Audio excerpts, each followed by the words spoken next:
गांव नागपुर चारों ओर जंगलों से घिरा था। दिन में यह गांव जितना शांत और सुंदर लगता, रात में उतना ही भयानक हो जाता। खासकर अमावस्या की रातों में जब हवाएं तेज चलने लगतीं और लोगों को अपने घरों में बंद रहने की हिदायत दी जाती। गांव की एक सुंदर लड़की गांव के बाहर बने अपने छोटे से घर में अपनी मां के साथ रहती थी। वह हिम्मती लड़की थी, लेकिन एक अजीब नियम से वह भी डरती थी।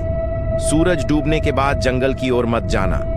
गांव में सालों से कहा जाता था कि जंगल में एक चालावा घूमता है। जो भी उसकी छाया में आ जाता वह धीरे धीरे बदलने लगता। कुछ तो गायब ही हो जाते थे।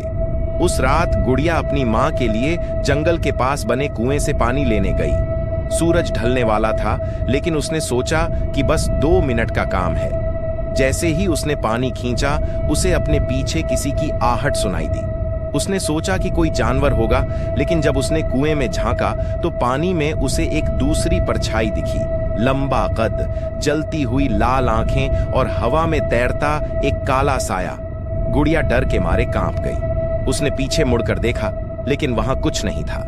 तेजी से घड़ा उठाकर वह दौड़ पड़ी, लेकिन उसे लगा कि कोई उसके ठीक पीछे चल रहा था। जैसे ही वह घर पहुंची, दरवाजा जोर से खुद ब खुद बंद हो गया। उसकी मां घबरा गई। कहां गई थी? तुझे मना किया था ना? गुड़िया कांपते हुए बोली। मां, मैंने चालावा को देख लिया। उस रात गुड़िया सो नहीं सकी। खिड़की के बाहर पेड़ झूम रहे थे और अचानक उसे फिर से वही परछाई दिखी। वह खिड़की के पास आई और उसकी सांसें रुक गईं। चालावा अब और भी करीब था। उसके चेहरे की आकृति अब साफ दिखने लगी थी।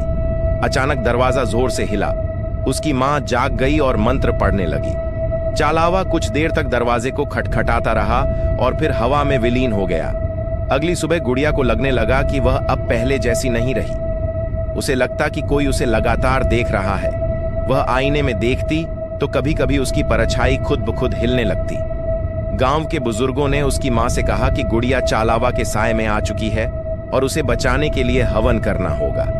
अगली रात हवन शुरू होते ही गुड़िया की आंखें लाल हो गईं। वह जोर जोर से हंसने लगी। उसकी आवाज दोहरी हो गई। तभी तांत्रिक ने गंगा जल छिड़का और मंत्र पढ़े। गुड़िया जमीन पर गिर गई और एक काले धुएं का गुब्बार निकलकर जंगल की ओर भाग गया। गुड़िया अब ठीक थी, लेकिन जब वह घर के अंदर गई तो आईने में उसकी परछाई मुस्कुरा रही थी, खुद गुड़िया से अलग। क्या चालावा सच में चला गया था, या वह अब भी गुड़िया के साथ था?